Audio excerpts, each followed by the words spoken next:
what I would probably ask to begin with is, how did people in your immediate circle receive the movie? So to be honest, I haven't shared it so much with people in Right. my immediate circle. Right. But for those close to me, I think there was a lot of, for the few who did share it, I shared it with. I think some were really surprised in terms of, like, there were women who clearly had no reason to be undermined or to feel inferior, or to feel like an imposter. They had the credentials, and they were surprised that it was happening even at that level. I think there were some people there was one or two people I remember who I was working with around the time, and they were there when this was happening and were hearing things I was saying, but they were still surprised when they saw the film. And maybe there was part of me that realized, they didn't really believe it was as bad as I was saying, and they needed it. So having the film has helped some people in my life start to believe that this happens. That's beautiful. I mean, the whole, I would say, message that's coming through the movies that have been shown from the beginning of the festival really highlights the need for our voice in this conversation, and for us to be visible and to share our stories. And I think it's like there's something very therapeutical, as you've expressed, for us as Black women, for instance, going deep within and asking ourselves certain questions and emerging.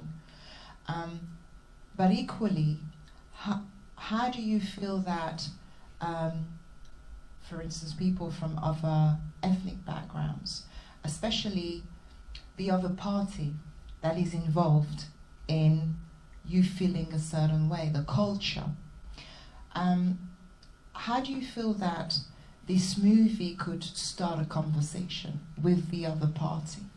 Well, the other parties, we've shared this film with people from different ethnicities and different genders, and we get some people who identify with the story, even though they're not an Asian woman or a Black woman. They can see themselves in this because abuse is abuse and hope is hope. But what I've also found is that some of the people who maybe would consider themselves to be identified more with potential perpetrators are surprised that it's happening to this magnitude in the 2010s and 2020s.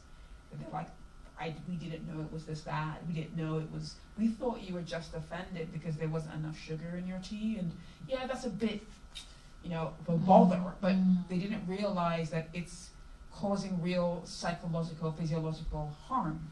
So there's a lot of surprise, and that was a surprise to me, that there was this degree of surprise about what's happening, even with women who have the credentials, the experience, and the track record.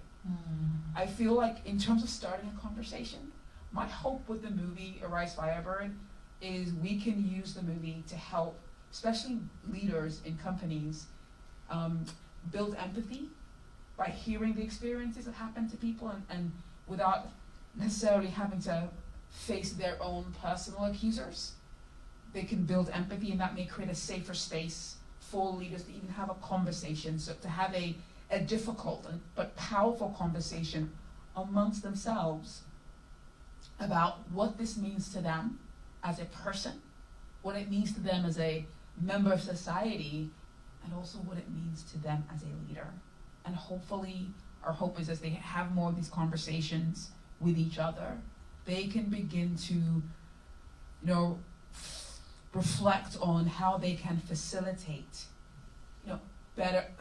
other managers, other leaders, junior leaders, to also go through a similar reflection and begin to think about, what do you really need to first feel, then think, and then do, to be able to create a better experience for everybody at work. I think this word empathy is very, very powerful. Do you feel that in terms of, do you think that bias, cultural bias, could somehow be rooted in trauma for the other party as well? And by this I will explain.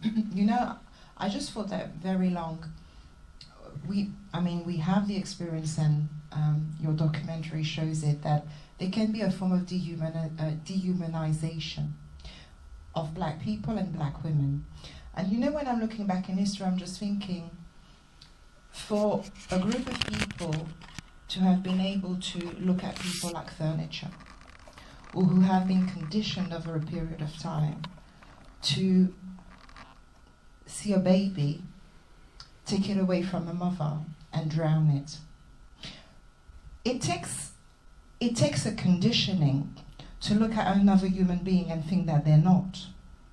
And I'm just wondering if a culture over time evolved from that, which the outcome of it, to some extent, is something that needs to be addressed mentally. Mm-hmm.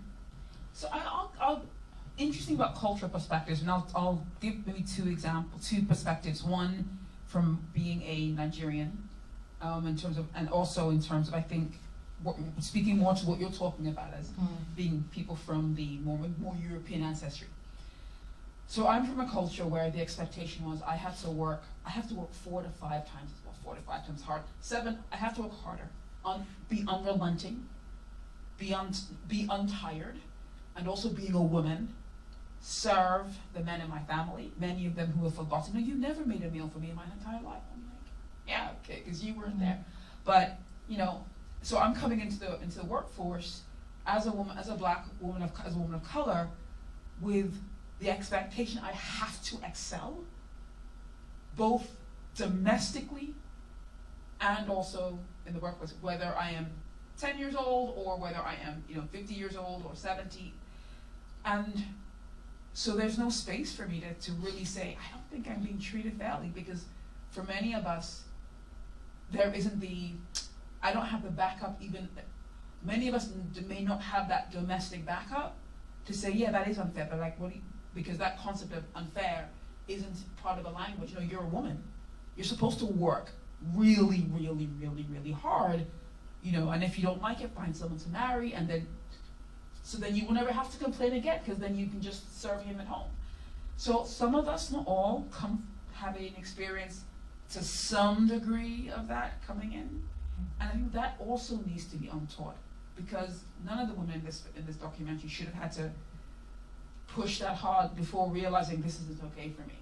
So there's a question around, why is the threshold for torture so high? So there's that piece, and I think that has to also be unlearned as well.